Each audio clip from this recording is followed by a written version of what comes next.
નમસ્કાર, ગ્લોબલ એક્સપ્રેસમાં તમારું સ્વાગત છે. હું આપની સાથે ચેતન. આજના અમેરિકાના તારીખ 19 જૂન 2026ના મુખ્ય સમાચારોની આપણે વાત કરીશું. અમેરિકામાં રહો છો, અમેરિકાના રોજના અપડેટ જાણવા માટે ગ્લોબલ એક્સપ્રેસને સબસ્ક્રાઇબ કરવાનું ચૂકતા નહીં. આજના અમેરિકાના મુખ્ય સમાચારોની જો આપણે વાત કરીએ તો વિદેશમાં વસતા ભારતીયો અત્યારે સાવધાન થઈ જાય, કારણ કે અજાણતા થતી આ મોટી ભૂલો કરાવી શકે છે જેલ અને ભારે દંડ. શું તમારું બેંક એકાઉન્ટ પણ થઈ શકે છે ફ્રીઝ? જાણો સરકારના એક ગુપ્ત નિયમો જે કાનૂની સકંજામાં ફસાવી શકે છે બધા જ અમેરિકામાં રહેતા એનઆરઆઈને.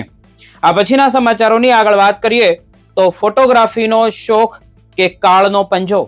કેલિફોર્નિયાના એ રહસ્યમય ધોધ નજીક ક્ષણભરમાં જ દંપતીનો ખેલ કેમ ખતમ થઈ ગયો? આ ગુજરાતી કપલ હતું. પાણીના પ્રચંડ પ્રવાહમાં એવું તો શું બન્યું કે બચાવ ટીમ પણ લાચાર બની ગઈ? આ પછીના આગળના સમાચારોની વાત કરીએ તો લાખો ડોલરનું સોનું અને ચોકલેટ કોઇન્સની જાળમાં ફસાયો ગુજરાતી. અમેરિકામાં 20 વર્ષીય ગુજરાતી યુવાન કેવી રીતે ફસાયો આંતરરાષ્ટ્રીય કૌભાંડમાં? જાણો એ અંડરકવર ઓપરેશનની રોમાંચક કહાની શું કહેશે, અને જેમણે વોટ્સઅપ પાછળ છુપાયેલા ભાવેશનો ફાંડો ફાડી દીધો છે. આ બધા જ સમાચારોની વિગતે ચર્ચા કરીએ. આપ જોતા રહો ગ્લોબલ એક્સપ્રેસ.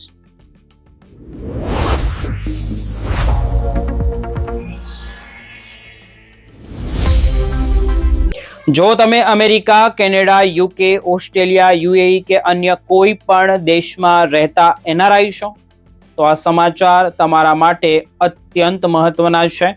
10 મિનિટનો સમય કાઢીને જાણજો. ઘણા એનઆરઆઈ લોકો અજાણતા એવી ભૂલો કરી બેસે છે જેમના કારણે તેમને ભારે ટેક્સ, બેંક એકાઉન્ટ ફ્રીઝ થવાની સમસ્યા અથવા તો કાનૂની કાર્યવાહીનો સામનો કરવો પડી શકે છે. આજે આપણે જાણીશું એનઆરઆઈ માટેના સૌથી મહત્વપૂર્ણ નિયમો, બેન્કિંગ, ટેક્સ અને રોકાણ સાથે જોડાયેલી માહિતી. સૌથી પહેલા આપણે વાત કરીએ એનઆરઆઈ ટેક્સની. ભારતમાં એનઆરઆઈ સંબંધિત નિયમો મુખ્યત્વે ફેમા અને ઇન્કમ ટેક્સ એક્ટ હેઠળ આવે છે. ફેમા અનુસાર જો કોઈ વ્યક્તિ એક નાણાકીય વર્ષ દરમિયાન 182 દિવસથી વધુ સમય ભારતની બહાર રહે છે તો તે એનઆરઆઈ ગણાય છે. પરંતુ ઇન્કમ ટેક્સ એક્ટના નિયમો અલગ હોઈ શકે છે. એટલે કોઈ વ્યક્તિ ફેમા મુજબ એનઆરઆઈ હોવા છતાં ટેક્સના હેતુ માટે ભારતીય નિવાસી ગણાઈ શકે છે. આ જ કારણથી ઘણી વખત લોકોને અણધારી ટેક્સ નોટિસ પણ મળે છે. હવે આપણે વાત કરીએ કે બેંક એકાઉન્ટની. એનઆરઆઈ બન્યા પછી ભારતમાં સામાન્ય સેવિંગ એકાઉન્ટ ચાલુ રાખવું ફેમાના નિયમોનું સૌથી મોટું ઉલ્લંઘન ગણાય છે.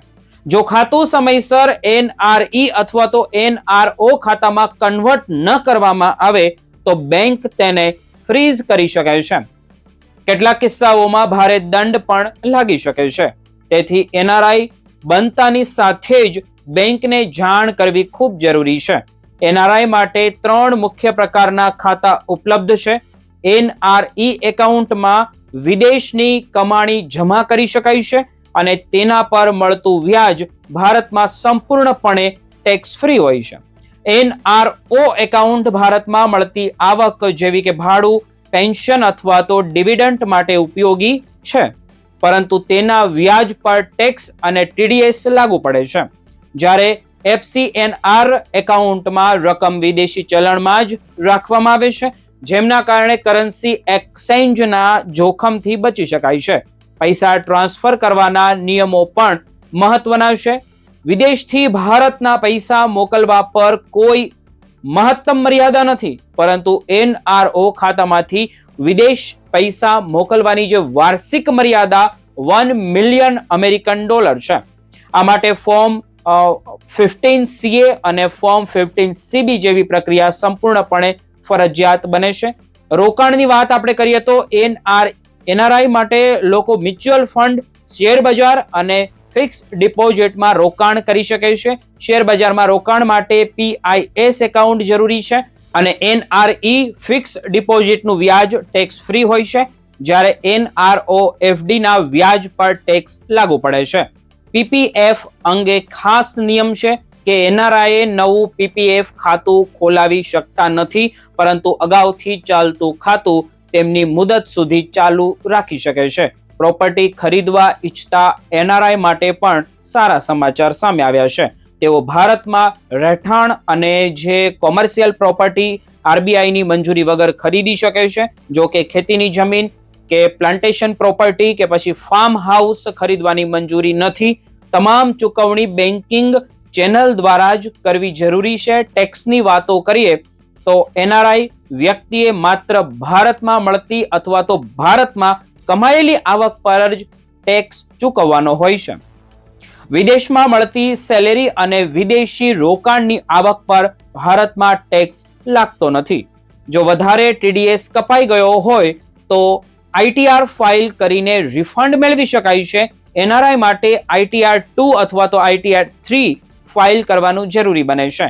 અંતમાં એનઆરઆઈ માટે સૌથી મોટી 5 ભૂલો છે. સામાન્ય સેવિંગ એકાઉન્ટ ચાલુ રાખવું, એનઆરઈ વ્યાજને ટેક્સેબલ ગણવું, સંપત્તિ જાહેર ન કરવી, લોઅર ટીડીએસ સર્ટિફિકેટ માટે અરજી ન કરવી અને કેવાયસી અપડેટ ન કરવું. આ ભૂલોથી બચીને એનઆરઆઈ લોકો પોતાના નાણાકીય સ્થિતિને સુરક્ષિત સંપૂર્ણપણે રાખી શકે છે અને ભવિષ્યમાં કોઈ પણ કાનૂની કે ટેક્સ સંબંધિત મુશ્કેલીઓથી દૂર રહી શકે છે. જો તમે એનઆરઆઈ છો અથવા તો તમારા પરિવારનો કોઈ સભ્ય વિદેશમાં રહે છે તો આ નિયમોની જાણકારી રાખવી તમારી માટે ખૂબ જરૂરી છે, કારણ કે યોગ્ય માહિતી જ તમને મોટી આર્થિક અને કાનૂની મુશ્કેલીઓથી બચાવી શકે છે.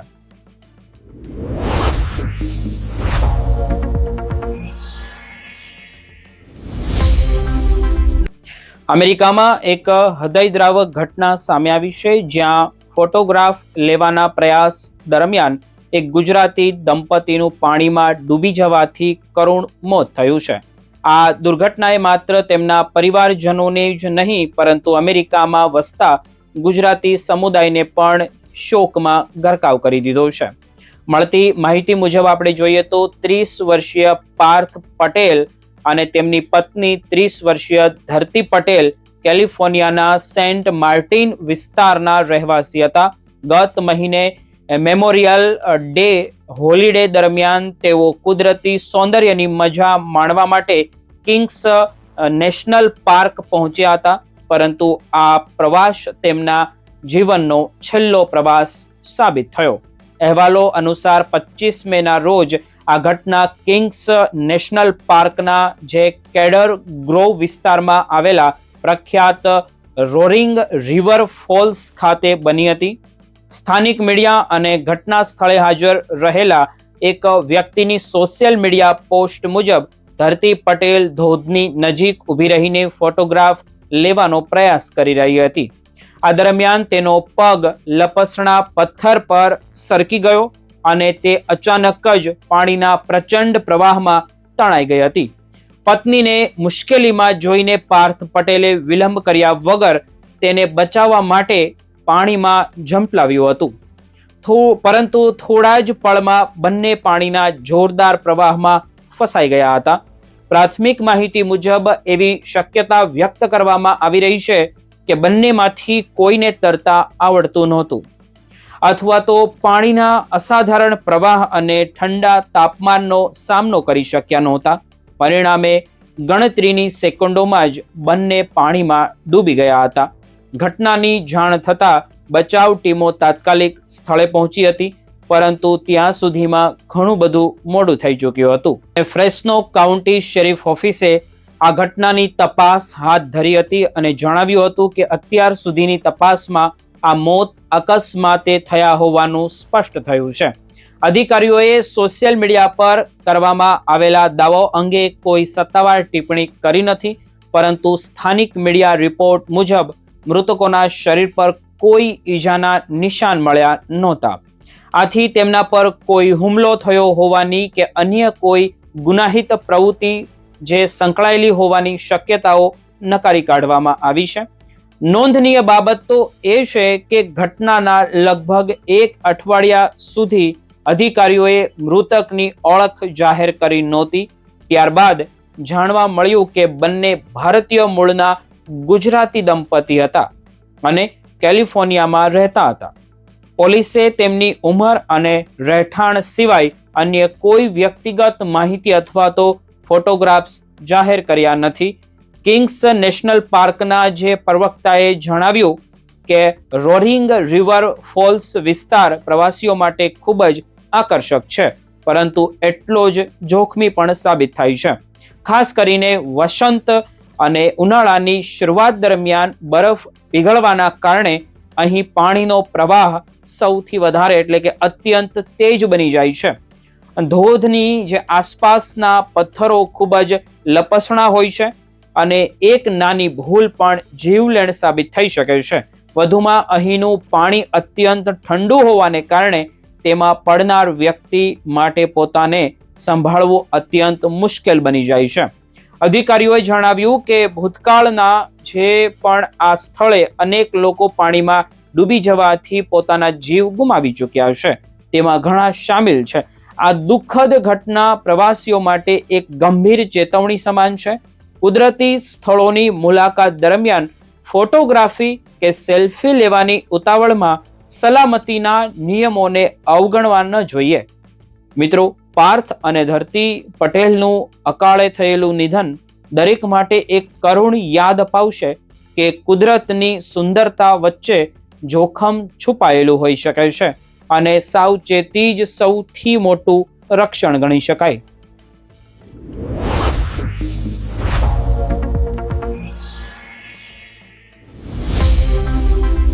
અમેરિકામાં ફરી એકવાર ચોંકાવનારો ગોલ્ડ સ્કેમ કેસ સામે આવ્યો છે, જેમાં મૂળ ગુજરાતી અને ઇલિનોઇસના રહેતા 20 વર્ષીય યુગ ચૌહાણની ધરપકડ કરવામાં આવી છે.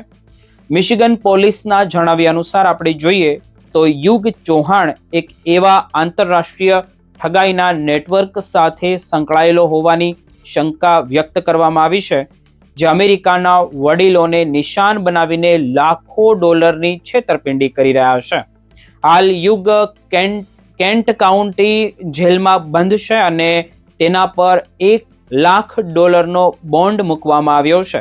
જો કે બોન્ડ ભરાય પછી પણ તેની મુશ્કેલીઓ ઓછી થવાની નથી, કારણ કે અમેરિકાની ઇમિગ્રેશન એજન્સી આઈસ તેને કસ્ટડીમાં લેવા તૈયાર બેઠી છે અને કેસની કાર્યવાહી પૂર્ણ થયા બાદ તેને ભારત ડિપોર્ટ કરવામાં આવી શકે છે. આ સમગ્ર કૌભાંડની શરૂઆત મિશિગનની એક વૃદ્ધ અમેરિકન મહિલા સાથે થઈ હતી અને સ્કેમર્સ મહિલાને ફોન કરીને ડરાવ્યા હતા કે તેમના સોશિયલ સિક્યુરિટી નંબરનો ઉપયોગ મની લોન્ડરિંગ સહિતની ગંભીર ગેરકાયદેસર પ્રવૃત્તિઓમાં થયો છે. ત્યારબાદ મહિલાને સમજાવવામાં આવ્યું હતું કે તેઓ પોતાના બેંક ખાતામાંથી તમામ નાણાં ઉપાડી સોનાના સિક્કા ખરીદી લે અને સરકારના અધિકારી તરીકે ઓળખાવતો વ્યક્તિ તે સોનું સુરક્ષિત કસ્ટડીમાં રાખશે. બેંક એકાઉન્ટ સુરક્ષિત થયા પછી તેમને સોનું પરત આપી દેવામાં આવશે. તેમને ખોટી ખાતરી પણ આપવામાં આવી હતી. મહિલા લગભગ $7 લાખ 145 સોનાના સિક્કા ખરીદવા માટે એક સ્ટોર પર પહોંચી હતી, પરંતુ અહીં એક સતર્ક સ્ટોર માલિકે સમગ્ર કાવતરાનો ભાંડો ફોડી નાખ્યો. મહિલાની વાતોમાં રહેલી વિસંગતતા અને તેમની ગભરાહટ જોઈને સ્ટોર માલિકને શંકા ગઈ.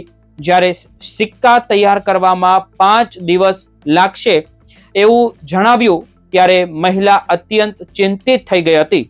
આ વર્તન જોઈને સ્ટોર માલિકે તરત જ પોલીસનો સંપર્ક કર્યો. પોલીસ જ્યારે મહિલાના ઘરે પહોંચી ત્યારે સ્કેમર્સ સતત ફોન કરીને દબાણ કરી રહ્યા હતા. ફોન કરનાર વ્યક્તિ પોતાનું નામ એરિક જણાવતો હતો અને વારંવાર પૂછતો હતો કે સોનું ખરીદાયું કે નહીં. ત્યારબાદ પોલીસે એક ખાસ ટ્રેપ ગોઠવવાનો નિર્ણય કર્યો. મહિલાને સ્કેમર સાથે વાતચીત ચાલુ રાખવા માટે કહેવામાં આવ્યું અને સોનાનું પાર્સલ ક્યાં અને ક્યારે આપવાનું છે તે નક્કી કરવામાં આવ્યું. પોલીસે અસલી સોનાની જગ્યાએ સોનાના સિક્કા જેવા દેખાતા ચોકલેટ ગોલ્ડ કોઈન ભરેલું નકલી પાર્સલ તૈયાર કર્યું. 1 મેના રોજ મિશિગનના એક ગેસ સ્ટેશન નજીક આવેલા ગોલ્ડ સ્ટોર પાસે આ આખું અંડરકવર ઓપરેશન હાથ ધરવામાં આવ્યું. પાર્સલ આપવા માટે કારમાં બેઠેલી મહિલા વાસ્તવમાં કેન્ટ કાઉન્ટી શેરીફ ઓફિસની અંડરકવર ડિટેક્ટિવ હતી. પોલીસે જાહેર કરેલા વિડીયોમાં જોવા મળે છે કે મહિલા સ્કેમર સાથે ફોન પર કોડ કન્ફર્મ કરીને ત્યાં રહી હતી અને ત્યારબાદ યુગ ચૌહાણ નજીક ઊભો હતો અને પાર્સલ લેવાનો જે પ્રયાસ કરતા જ પોલીસે તેને રંગે હાથ ઝડપી લીધો હતો. પૂછપરછ દરમિયાન યુગે ખુલાસો કર્યો કે તેને ભાવેશ નામના વ્યક્તિ પાસેથી સૂચનાઓ મળતી હતી. યુગે સ્વીકાર્યું કે તે ક્યારેય ભાવેશને રૂબરૂ મળ્યો નહોતો અને તેમની વચ્ચે માત્ર વોટ્સઅપ કોલ અને મેસેજ દ્વારા જ સંપર્ક થતો હતો. આ કામ બદલ તેને મોટું કમિશન મળવાનું હતું. અમેરિકન પોલીસનું માનવું એવું છે કે વૃદ્ધ મહિલાને કરવામાં આવેલા ફોન કોલ્સ ભારતમાંથી ચાલતા ગેરકાયદેસર કોલ સેન્ટર દ્વારા કરવામાં આવ્યા હતા અને આ સમગ્ર કૌભાંડ પાછળ આંતરરાષ્ટ્રીય નેટવર્ક સક્રિય હોઈ શકે છે. હાલ યુગ ચૌહાણ સામે 2 ગંભીર ફેલોનીના ચાર્જીસ લગાવવામાં આવ્યા છે. જો આરોપો સાબિત થાય તો તેને 20 વર્ષ સુધીની જેલની સજા પણ થઈ શકે છે. આ ઘટના ફરી એકવાર યુવાનો માટે ચેતવણી રૂપ બની છે.